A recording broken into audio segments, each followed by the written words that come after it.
দেশবাসী, রাজনীতি থেকে যদি কোনো ইনকাম না থাকতো, কোনো জনদরদি নেতাকে খুঁজে পাওয়া যাইতো না। আর মসজিদ মাদ্রাসায় যদি কোনো বেতন না দেওয়া হয়তো, কোনো আলেম ওলামাকে খুঁজে পাওয়া যাইতো না। অথচ আল্লাহ তাআলা এই দুটাকেই নিষিদ্ধ ঘোষণা করেছেন। ভাই, ইমামতি এবং টাকা, এই কোরআন শিক্ষা দিয়ে টাকা নেওয়া জায়েজ। আপনারা বলবেন হুজুর ওয়াজ করতে আসছেন, আপনি তো এই কথা বলবেনই। দেখেন ভাই, আবু বকর সিদ্দিক রাদিয়াল্লাহু তাআলা আনহু ইসলামী রাষ্ট্রের দায়িত্ব যখন পাইছেন, খেলাফত পাইছেন, তখন তিনি রাষ্ট্র পরিচালনা করছেন। এরই মধ্যে একদিন দোকান খুলতে যাচ্ছেন। তখন এইটি সম্ভবত বুখারীতে বর্ণিত হয়েছে এবং ডক্টর আলিয়া সাল্লাবি তার ইতিহাসের বেশ কয়েকটা বইতে উল্লেখ করেছেন।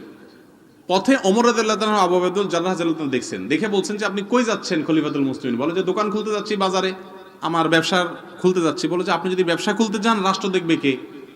তো উনি বললেন যে ভাই, আমার তো পরিবার আছে, তোমাদের রাষ্ট্রের জন্য যদি সারাদিন ব্যয় করতে হয় বা পুরো সময় দিতে হয়, তো আমার পরিবার কিভাবে চলবে?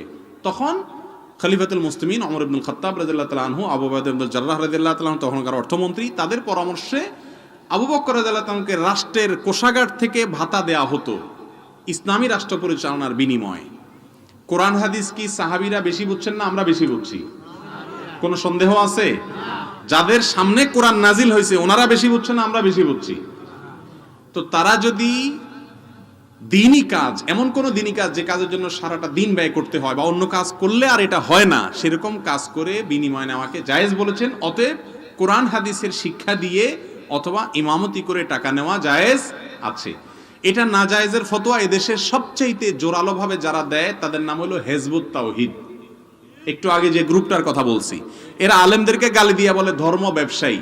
আমার প্রশ্ন হলো, হেজবুত তাওহীদের যে কোটি কোটি টাকার বই পুস্তক বিতরণ, এটা সেটা এই সমস্ত সম্মেলনের খরচের টাকা, এটা কোত্থেকে আসে? এর কোনো উত্তর আছে? একটা মাহফিল করতে আমাদের গ্রামের মানুষ কত কষ্ট হয়, আর এরা এক একটা প্রোগ্রাম করে, এদের কোনো অনুসারী নাই, কিন্তু কোটি কোটি টাকা কোত্থেকে পায়? সব ইহুদি খ্রিস্টানদের এজেন্ট। মুসলমানদের মধ্যে আলেমদের প্রতি বীতশ্রদ্ধা ভাব তৈরি করার জন্য ইচ্ছাকৃত পরিকল্পিতভাবে তারা এই সমস্ত এই ধর্ম ব্যবসায়ী বলে আলেমদেরকে গালিগালাজ করে, যাতে করে মানুষ আলেমদের থেকে বীতশ্রদ্ধা হয়ে যায়। ইমাম সাহেবরা যদি বলেন যে বেতন টেতন দেব না, আপনি কাজ কাম করেন আর আইসা অবসর সময় ইমামতি করেন, তখন মসজিদগুলোর কি অবস্থা হবে বলেন? মসজিদগুলোতে কোনো জামাত হবে ঠিক মতো?